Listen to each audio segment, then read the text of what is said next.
All right, I got Al Herrera on the show. He's a leadership coach and identity expert with over 20 years in various leadership roles, including Fortune 500 companies. He's also a trainer and a speaker with the John Maxwell team, where he coaches executives, organizations, and individuals through leadership growth and challenges. Al, welcome to the show, brother. Thanks, Joel, man. I'm excited, bro. Your energy is freaking off the charts. And I knew instantly that we connected. It was like instant connection, brothers for sure, similar mindset. So I'm excited to spend some time with you, man.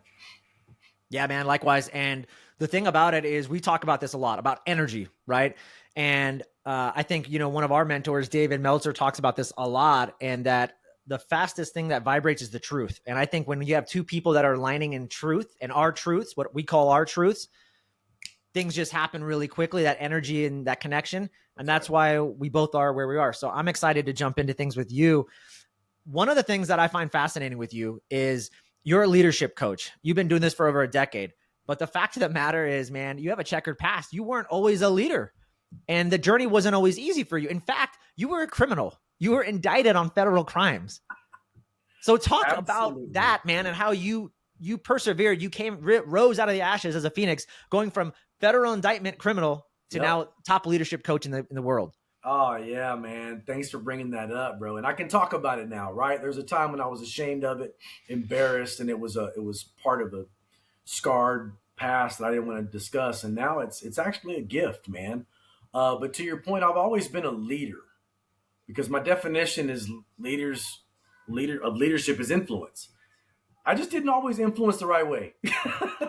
so so in essence, what happened with that is, working in the Federal Bureau of Prisons, I was on this side of the bars, kind of some invincibility in my own head. I thought that leadership and was going first, was being bold, was stepping out. It was about courage. It was about ego.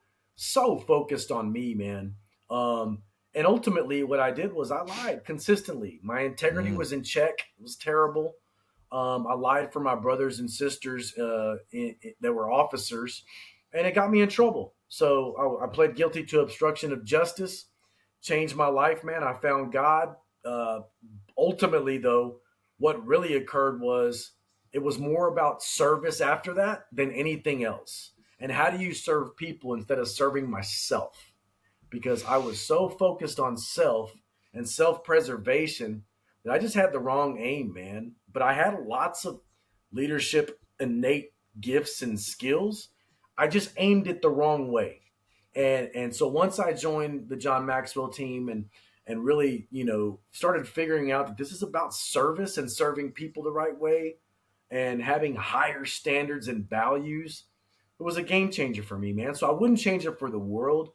But one thing it taught me, bro, to be honest, was there's no excuses, man. Like, like if you're gonna tell me something can't happen, if you're gonna tell me that, oh, it's because I have this conviction, that conviction's not coming off my record ever. But yet I'm able to coach people in organizations that wouldn't even allow me to pass their background test. So don't tell me what's not possible anymore, which I know is exactly your mindset, which is why I love you, bro. Yeah, I want to, and it's so funny because, well, I'm curious, what was the self talk for you? I mean, originally, I'm sure it's changed over the time, but how did you pick yourself up? Because when you get federally indicted or you have that scar on your record, immediately you're like, my life is over. My Yes, wife is gonna divorce me. My yes, kids, I'm the laughing stock. Like I'm a criminal, yep, and my life is over. I don't know how could I ever get another job. yes, But you bounced back. So what was the yeah. self talk that got you out of that, and how did you rise Man, up? dude, you are hitting some points right early that most people never touch. So I appreciate it, man. For me, it was about identity, man. To be honest, like the self talk was, you said it twice. You are a criminal. You like it's not an identity for me anymore, right? But when I own that as my identity, now there's nothing I can do. I can't get outside of that. It's an excuse. It's an anchor. It's a this scarlet letter that I'm basically planting on my forehead and saying I'm damaged goods. And in essence, I didn't feel worthy. So I was in the lowest of the lows, man. Like no confidence. Really owned that definition, which was criminal. and unworthy. And so then what ended up happening, bro, is first I'm worthy because God loves me for because of who I am, not what I do or what I did. And the same thing goes for any situation now. It's like, look, my identity has nothing to do with my conviction. And the interesting thing was, I went from locking people up, working in a prison, to almost being locked up, to now unlocking people's potential.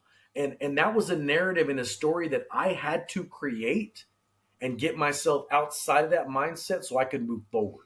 So I really do recommend that people look at it and write down, and I did this, write down things that you think are negative about you, and then have a turnaround statement for yourself. Like, what is the opposite of that? What do you actually want to be known as to yourself?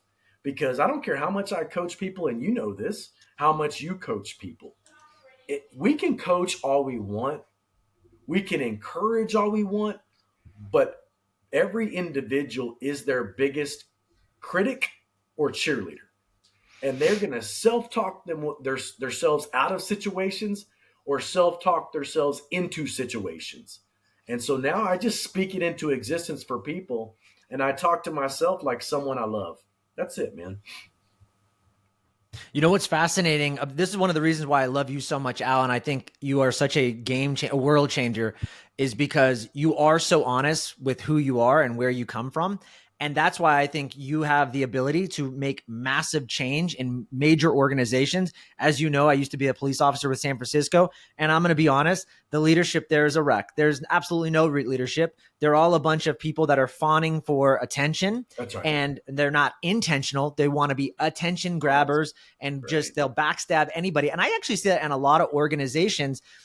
But because of your story, there is no ego. Like, you were at the top two and you fell. So like for you, it's so easy to see right through people's BS and say, I know the mistakes you're making. I know exactly where you're at. And that ain't the way. And so that's why I love so much about you, is because you're just raw and real, and you can reach those people that I think really, really need your help, and they're in powerful leadership positions, and they're just Yeah. so unconscious. Yeah, it's very, you know what, Joel, the one thing that you told me, man, which I that's how I fell in love with you really quickly, was you told me that your gaps, ultimately in marriage, in parenthood, you were thinking it's them, not me. And when you took kind of extreme ownership, all of a sudden everything changed. And so that's how you're able to take people through that. Same thing for me, man. Like, man, I suck. Like, I'll make mistakes, bro, and it's that's how I'm able to help people outside of that. I had the doubt, I had guilt, literal guilt, and then personal guilt. I'm like, now I can help people because no one resonates with just success stories. They really resonate with the gaps, the lows, the valleys, because that's what people can relate to. And so now that's why I'm able to be comfortable sharing that with people, because I'm like, if it helps one person, man, it's worth the story, because I'm no longer ashamed or embarrassed. Like, this is who I am, this is what I did, and I've separated the two. So that's what helps me continue to move forward and help people just like you do. Yeah, and just I was just thinking, there's that famous influencer. He would never call himself that, but he is Wes Watson, who was in prison for like 10 years, Yep. and the guy is one of the richest and most powerful manifestors out in the world, Yeah, and he owns all the crap he did. But he says, "Listen, I know what got me there. I know what got me out, and I that's can right. help you. And what can you say about me? Results are results. I'm richer than you. I'm fitter than you. My wife looks better than yours. I mean, and he's real about it. Like, Yes, you can judge him all you want, but he's doing way better than you, I'm sure, in that's many right. ways. That's And right. one of the things he did, and he talks about, just like you said, is identity. Yeah, I would love for you to hit on that, because one of the things that came, and you were talking about beliefs. yeah. And one of the things I was just telling some of the men that I was coaching the other day is, because they talk to me about the past and these thoughts that they have, and how they just can't get over things. And I'm like, that's so interesting. What makes you think your thoughts are actually yours? How do Hmm. you, and what I tell them is, you were born in a system, church, the capitalistic system of the United States, the school system, That's right. all these systems of, and people gave you these ideas, Mm. but we all take them and own them like they're our ideas, Al. Like, oh yeah, like this is just who I am. And I'm like, how do you know that? And they're like, what? I'm like, how do you know that? Like, is it really your belief? And my whole point is your thoughts are using you. You're just a vessel for your Oh, thoughts. dude, that's So talk to me so about good. identity. And I So hear a good. lot, especially in the first responder world, and men that are transitioning jobs, Yep. and they're like, they lose their job from an injury. And all of a sudden they're like, I used to be a police officer and now I'm not that anymore because my That's identity was that. so How do you good. help people establish this identity? And you know it better than anybody. Yeah, man, so good, bro. Like a few things you said I want to touch on. So the thoughts then become beliefs, right? There's a transition. It goes from thought to belief, then it's a behavior, and then that's your personality. And people get really sensitive. They're like, "You're challenging who I am." I'm like, "Yeah, because that's not because you have the ability to change.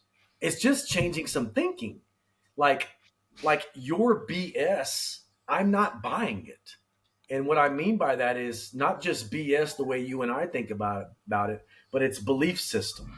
So your belief system has been ingrained, and the neural pathway has now, it is in your head. You keep saying it over and over, and then you will find evidence to back that up. You see, it's because I'm convicted. It's because I'm unworthy. It's like, no, whatever you look for, you will find. And I just believe from my perspective that when you step outside the frame and you look at it, how do people do it? How do people get outside of that? Ask them. Like Dave Meltzer, being a coach of mine, has helped me dramatically with scarcity versus abundance. I was broke, man. My mom raised me and my brother for a period of time by ourselves. We ate government cheese. She never accepted it, but people brought it to us. And ultimately, I could have been thinking, man, this is all I have. I better hold on to it and understand, like as John Maxwell shared with us, like look, leadership is influence. You're a leader whether you want to be or not. It's not about leading a company. It's not about, look, you influence somebody, and either you're going to influence them positively, you're going to influence them negatively, or you're neutral. And if you're neutral, that's negative. You might as well not exist. And so, as I started thinking about these things and started to change my thought process and working on me and going, man, Al, you have to upgrade. What does that look like? And then ultimately, man, by whether it's popular or unpopular, I could care less what anybody else thinks, man. My Heavenly Father created me, and so when I think about that, he gets to tell me who I am, not the situation, not the person that is, giving me the stamp with of convicted felon. Like that doesn't define me. Like I was talking to someone the other day, coaching an individual, and he's in construction, owns a business, and he said, I said, when did the store become a store? Like when does that happen? He goes, well, what do you mean? It's a blueprint. Like they told me to build a store. I go, yeah, but when did people drive by and go, that's a store? And he goes, well, when I was finished. I go, that's the exact same thing that happens when you come out of the womb. When you're finished, God goes, I created you. That's who you are. You don't get to pick and select. So what he says is, I'm worthy. I'm forgiven. I'm righteous. I'm a child of God. Like, how do I negate that? I didn't build me. So that's why. So for me, man, it's those spiritual principles. And but let's just say it's not. Let's say I come across someone that has no belief in any of that. You still have the ability to change this, and I could label you. Boom, and then you can take that label on and move forward. Period. End of story. And I will find, just like you can, I will find, facts in your life, skills and gift sets that you have that you are negating completely because you have this negative, stinking thinking. And it's just a challenge for a lot of people, including myself. I haven't arrived. I don't think I ever will, but I'm not going to stop trying and growing, bro. Every opportunity is growth. You and I talked about it before this. You're still growing in your business. So am I. I'm growing with organizations. I mean, it's just I just want to get better, man. I'm tired of like watching just this standstill. And people say, well, experience, they've got a lot of experience. They're getting better. I go, it doesn't mean they're getting better. You swing a golf club for 20 years and never get better. You just suck 20 years later. Exactly the same, unless you upgrade and upskill. Get around people that are better than you. Challenge yourself. Go take a lesson. Do something different. Otherwise, you're just ingraining a terrible swing and you still suck. So true. One of my business mentors said he had a business coach come in. He's a coach, and he helps people build profitable businesses. And he had a business coach say, "What am I going to learn from you? You're a punk 30-year-old, and I have 30 years of business mastery." Love it. And you know what he said to him? He said, "Well, that's great." He goes, "Let me ask you something." He goes, "Do you have 30 years of business experience, or do you have 1 year of business experience done 30 years in a row the same way?" And the That's coach, fantastic, dude. the business coach looked at him and said, "Let's go. I'm ready to sign up with you. I'm all in. I'm all in." That's great, man. Good. And it's just being that to and you and I, the way we connect too, is you have a growth mindset. Like Yeah. I knew that at the time, the first time I talked to you. I'm like, I'm like, Joel's open to growth, period. If you're open, bro, it's over. Like you're unstoppable and unlimited. So I love Yeah. that about you too, man. So good, so good. I love that. Be unlimited. That's why I named my father's program Limitless Fathers, because I had Oh, that that's that great. exactly that idea. Be unlimited. That's great. Um, I want to talk to you about your transition now to working with John Maxwell. He's by far one of Yeah. the best or the top known. He's been in the game for, I mean, what, over 40 years, probably teaching leadership. You're Yep. working with the best of the best. Can you share just some behind the scenes anecdotes just from your time working alongside John and his team, and Yeah. anything that just truly exemplifies his leadership philosophy or that stood out for you? Yeah. Yeah, man. The big thing with John, and I think you and I do this, and also people that lead well, is like again, leadership is influence, and it's about adding value to people and situations. So instead of thinking, man, because I this is what I thought. I thought, man, let me go first. Let me be the one. Let me be the bold one that opens his mouth in a boardroom when other people are afraid. But ultimately, that wasn't it. Like it was about how do I add value to these people, to this group. I would be sitting. I worked for a big pharmaceutical company, and I'd be sitting in these rooms with, MIT and Harvard, and I'm like, UT San Antonio.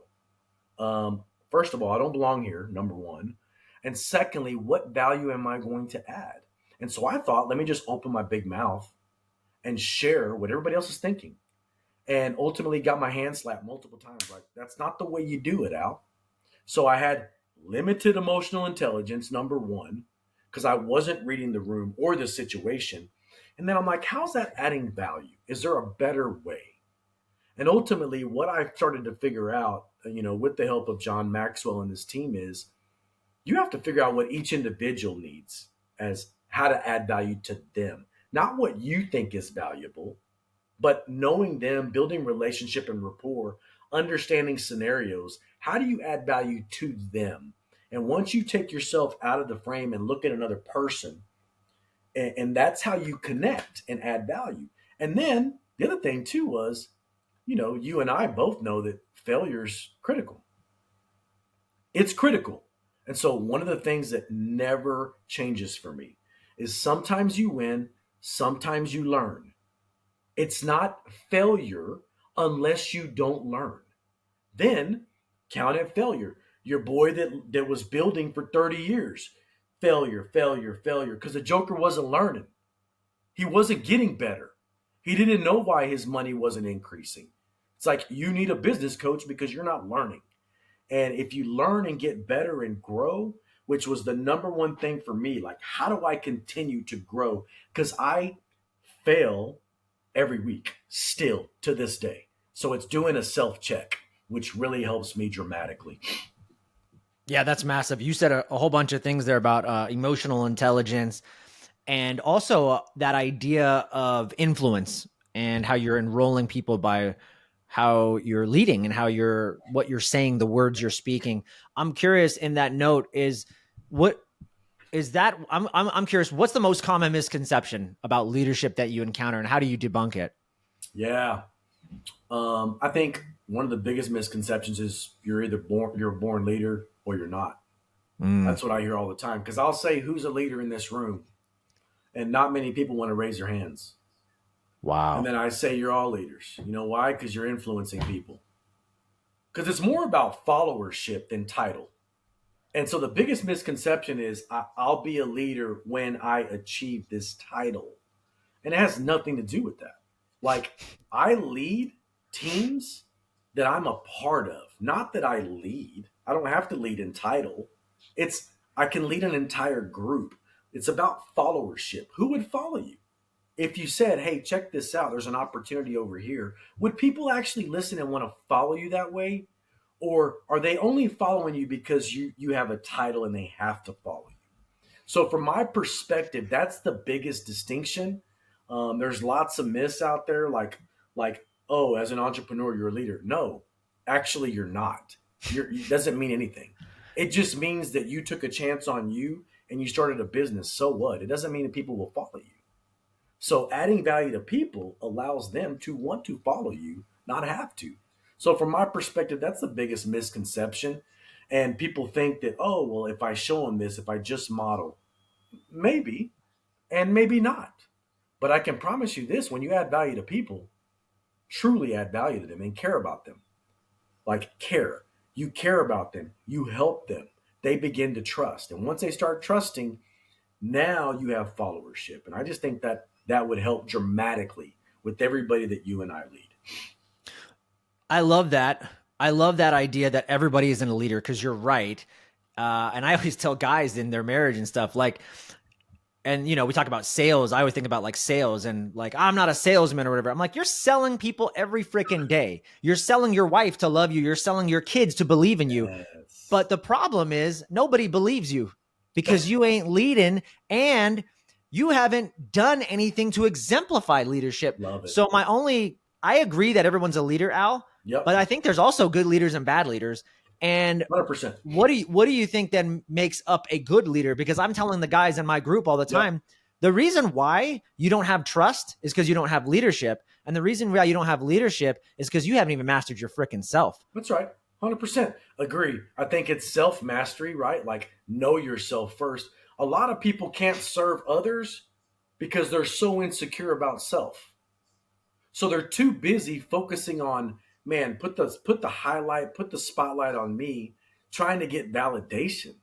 Well, learn who you are, know your gaps, be comfortable, be secure in who you are, the good and the bad. Then you can actually start highlighting other people and serving them where they're at instead of always looking at self.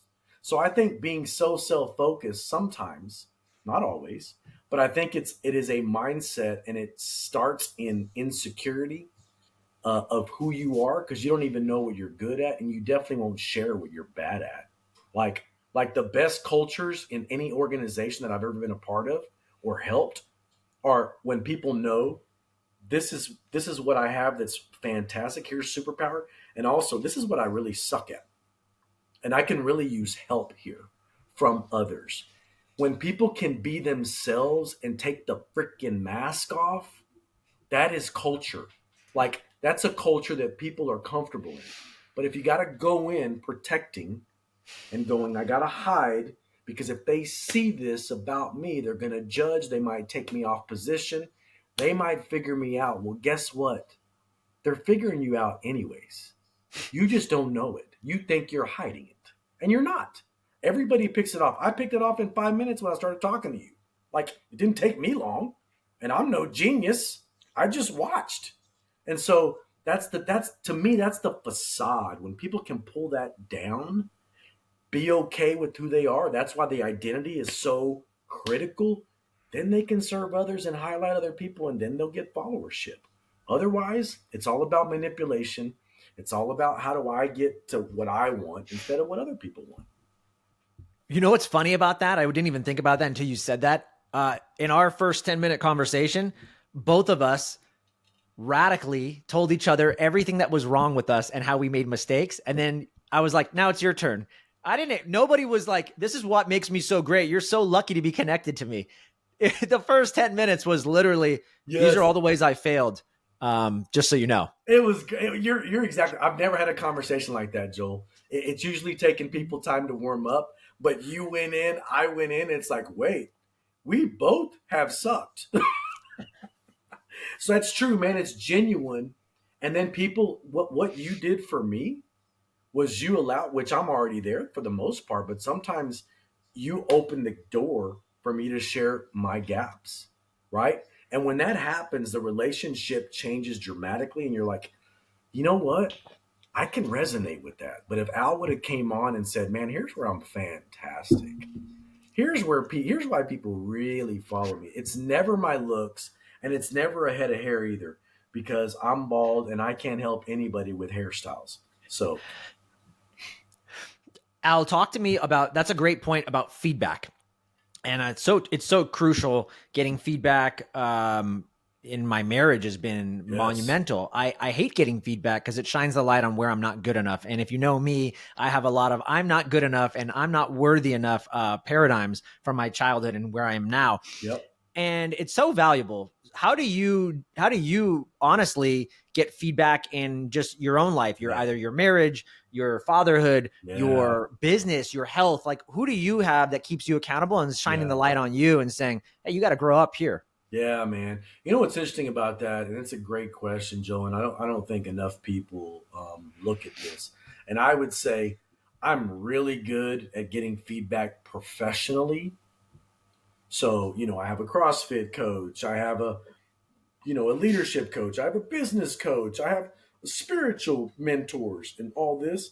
And then when it comes to and they help me with my family too. Of But the course. one thing too that you just mentioned something that I'm going to do a better job of is asking my family more.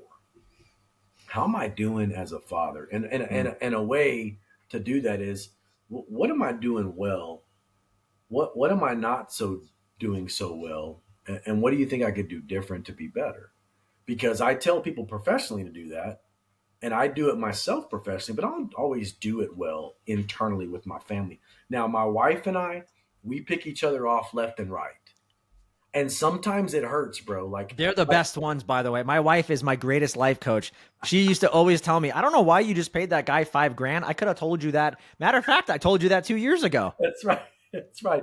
That's right. Well, I think the reason why is because, similar to her, she didn't marry me to be her coach. She married me to love her and support her. And so when I share things with her, it's like, well, I'm not trying to hear that from you. I'll hear it from someone else. And the same thing goes for her with me, man. So I've gotten so much better recently over the last, I'd say maybe year and a half, of really heeding my wife's advice when she shares something. And it's not just about my clothes, my looks. It's about the way I say something. It's about the way I come across.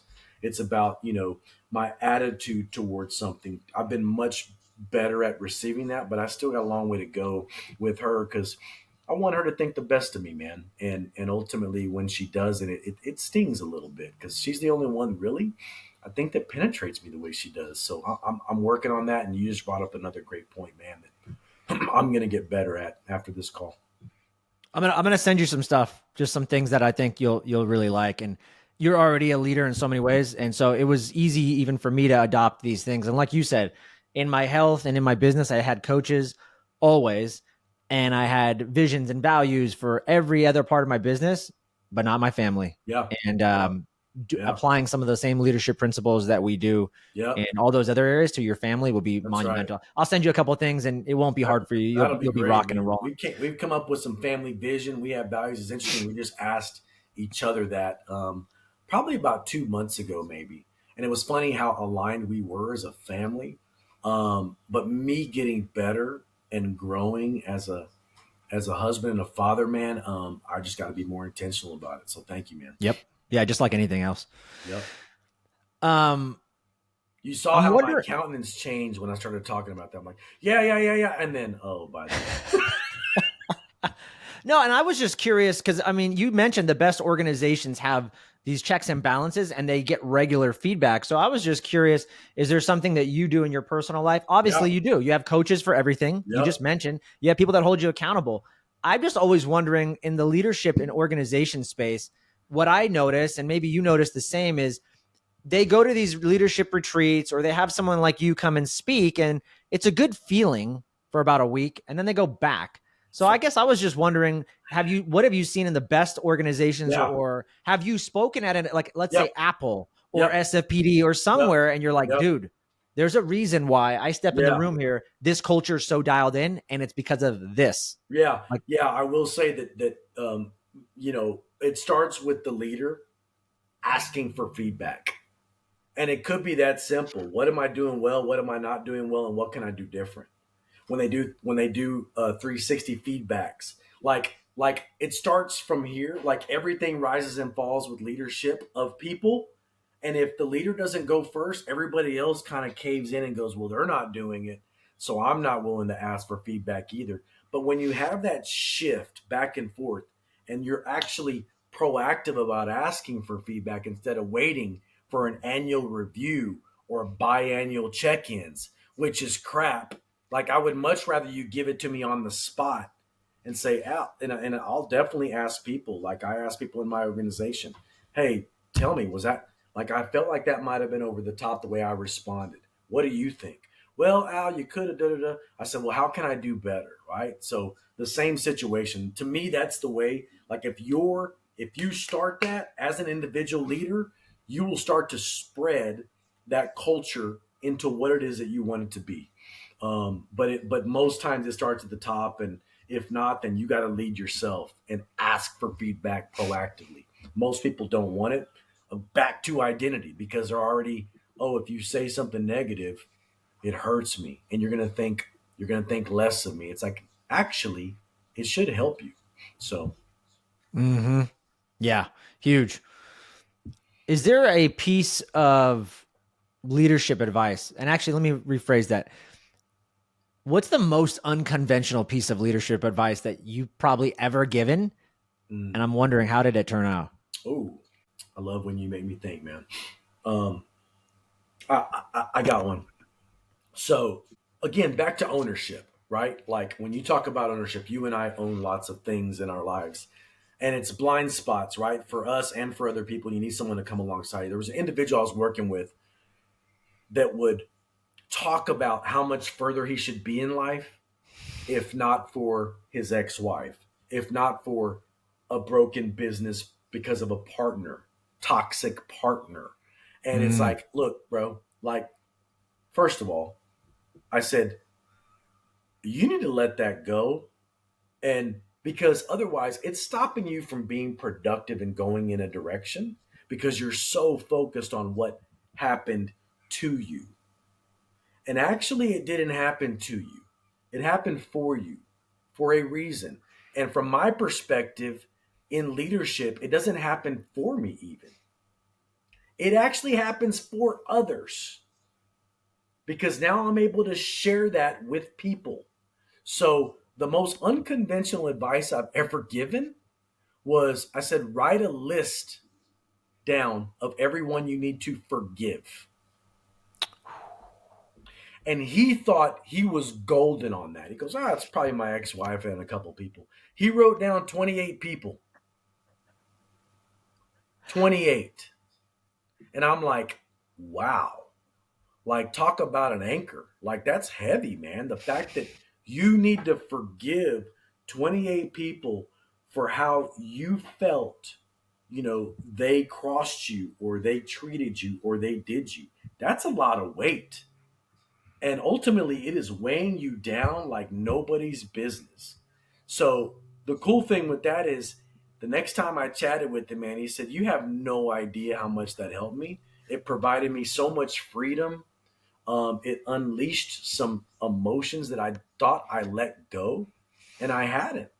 So I didn't, I had no idea the impact that would have. But once he wrote that down, man, and actually forgave them. Now, I'm not saying that once you forgive, you don't have to go back and forgive again an hour later with the same person. It's not a one and done, right?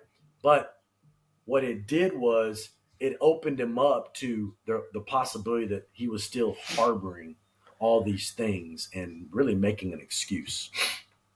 Dude, that's a massive one. I love that you did that. I've done that a couple times with clients, and I remember reading something too. I think about forgiveness. It's such a powerful emotion, I guess, if you will, because, and I think it even like stimulates alpha brainwave states, which is like the meditative Wow. states when you start to relax and meditate, and then you go from alpha to theta. So how could you ever create? Most of us are living in stress states. We're in beta, right?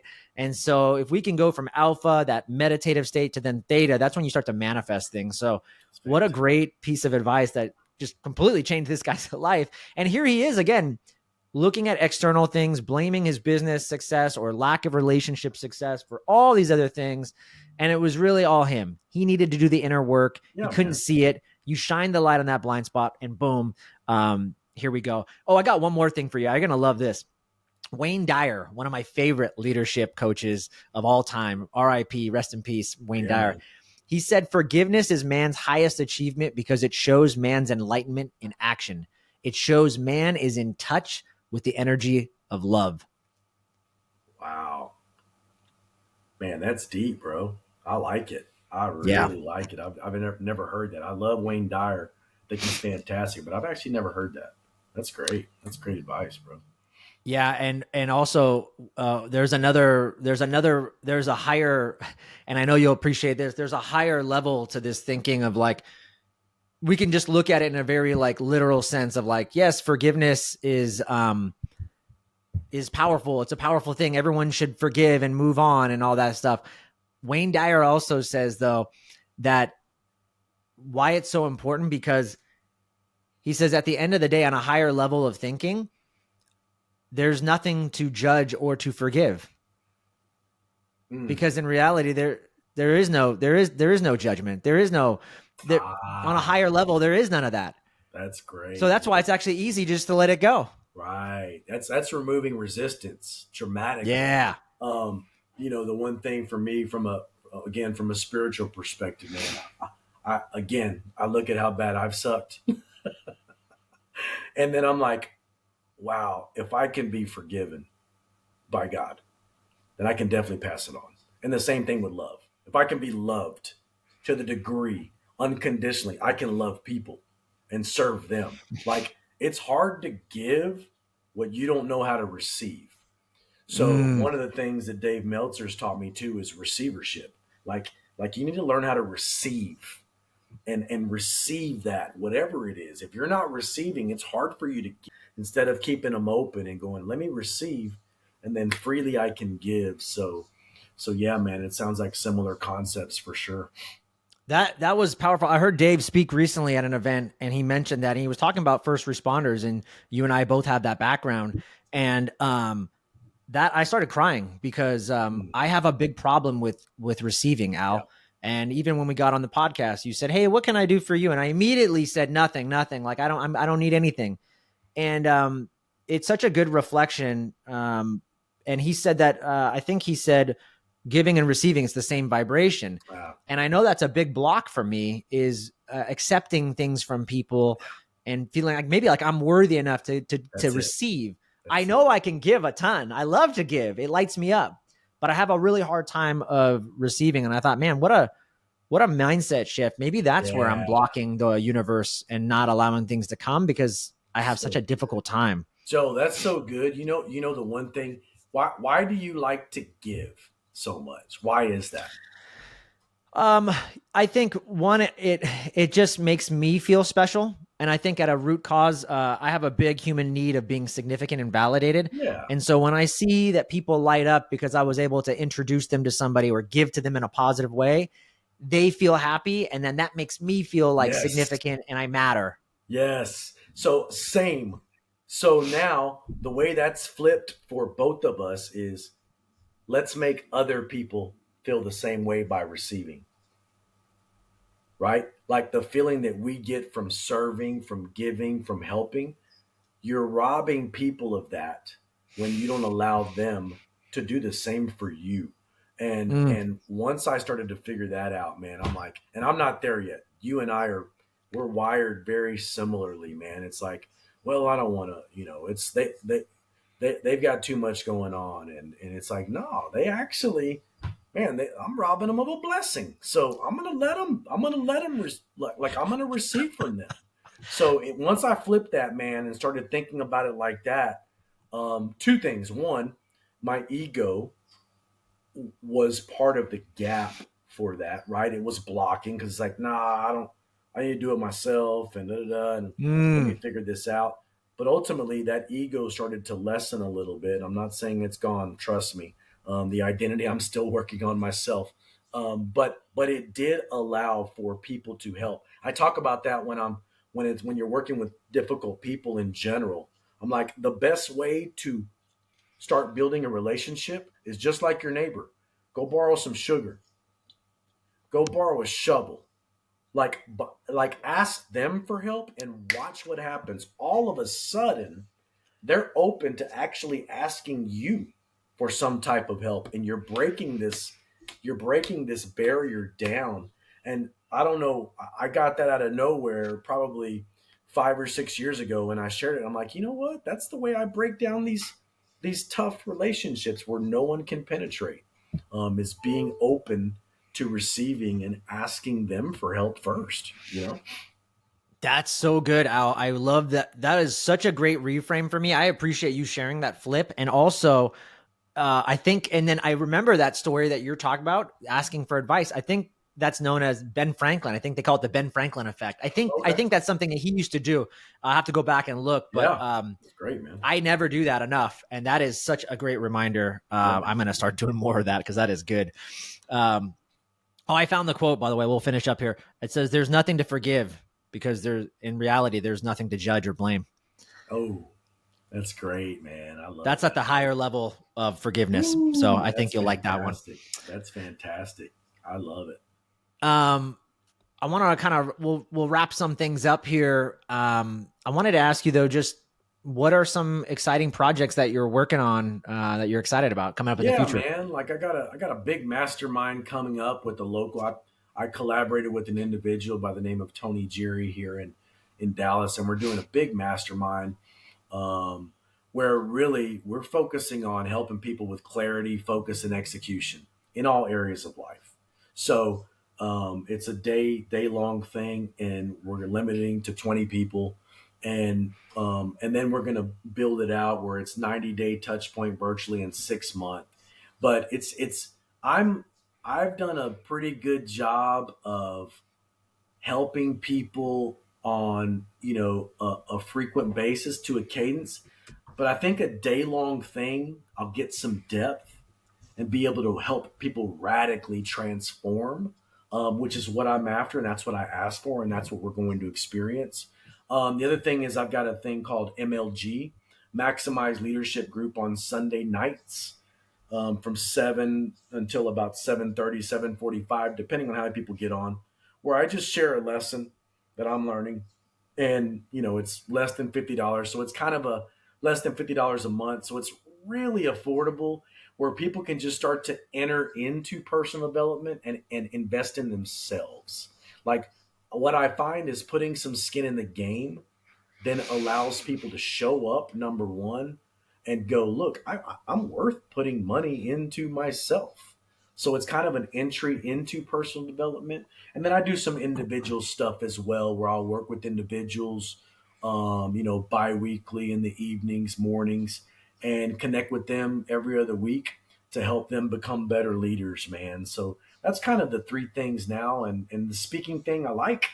But to your point, um, it's a one and done, which I'd rather harvest and see the fruit and watch, people transform. So that's cool to do on occasion, but I really, really love getting involved in people's lives, man. I think doing those local masterminds is going to be really powerful, and I would Yeah. say probably lean into that. Yeah. And I bet people are gonna.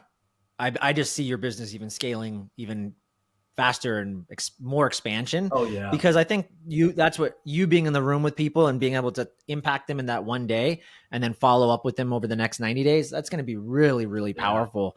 And that's something that I'm looking forward to in my own men's group locally as well. Cause I just think, imagine like how much we can do to change. You make one person a leader in your community, that guy's a better dad, a better father, a better businessman, and he goes out and impacts his just local neighborhood. Yep. Then the local neighborhood rises up, and then they start impacting. I mean, we just have a revolution now, and now we start to expand. So I think a lot of us, Great, man. big time entrepreneurs, speakers, coaches, we try to go and hit the masses, but imagine just the impact you can do such Going in deep. one small town. You're in Dallas, which is not small, Yeah. but Yeah. you know what I mean. It Yeah. just goes, it expands exponentially. So Going deep. And you know, and I also don't want people to underestimate, man.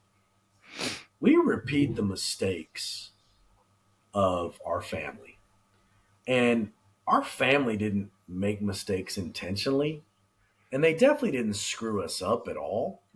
But there's other ways to learn. So I want to really highlight what you do, Joel, because I don't think people even realize that they can be a better dad. They're like, this is the way we do it. This is the way my family's done it. This is the way I've seen it. And ultimately, you could say one thing to them that would change their family dynamic dramatically. And then their lineage, their kids, their grandkids now are changed forever.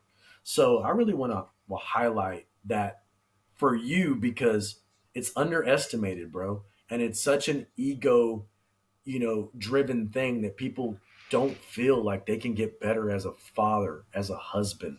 And you doing both of that work is powerful, bro. So I want to commend you, and I really do. I think it's important work. You've helped me in the time when you were supposed to be highlighting me today. So thank you for that, man. yeah, iron sharpens iron.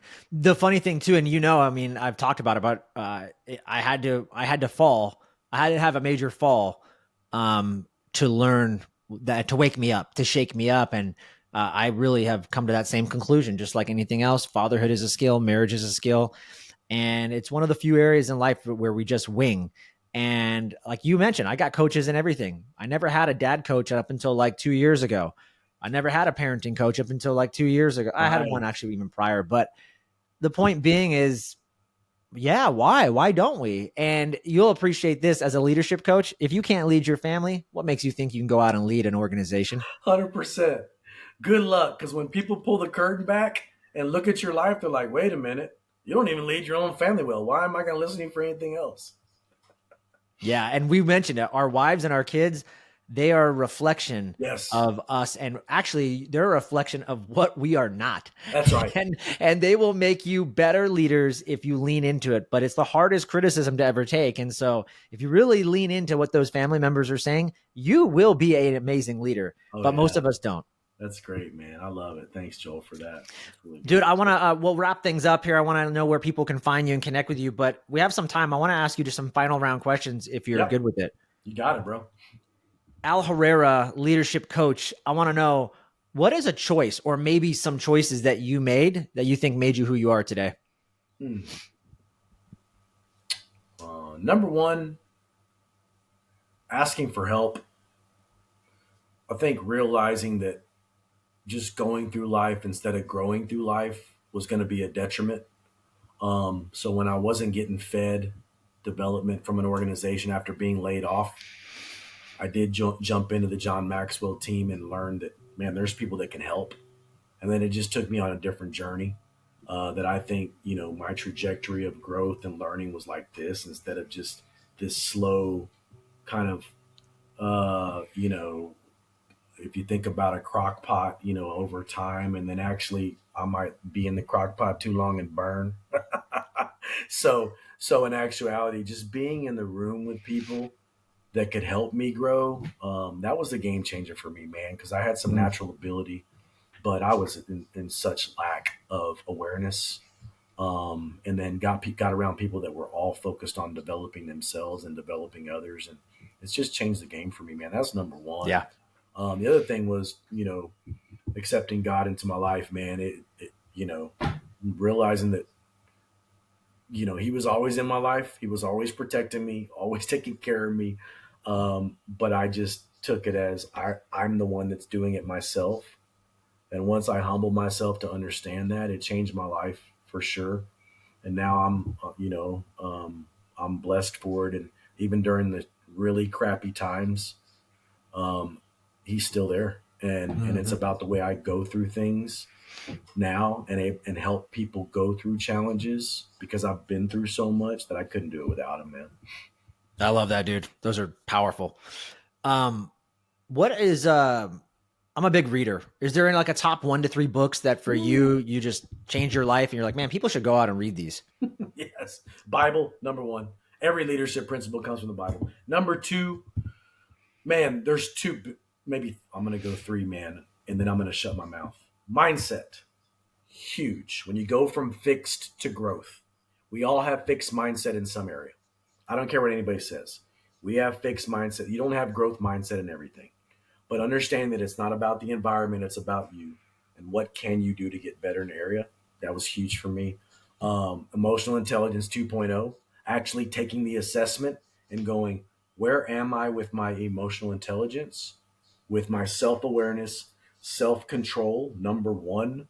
I mean, it's first, it starts with self, and then environmental awareness, and then relationship management. Those, when you get those four and you upskill, and that is an area that I underestimated because I thought it was all about IQ. And in actuality, EQ will take you so much further than just being book smart. It's like, how do you read situations? So those two books, and then the 21 Irrefutable Laws of Leadership, to me, man, is, I mean, if you look at the assessment in the back of that, really take a hard look at you and find out where your gaps are. Those chapters really help you navigate your leadership as a person. And I'd say there's four that if you just dig into those for the rest of your life, you'll be solid. I love that. Those are good ones. Those are so good. I love that. Thank you. What are some rituals that you have? Are there any practice rituals? I know a lot of high performers are doing cold plunges and gratitude journaling. What are you doing? Yep. Yeah, so I suck at journaling, man. I gotta do that.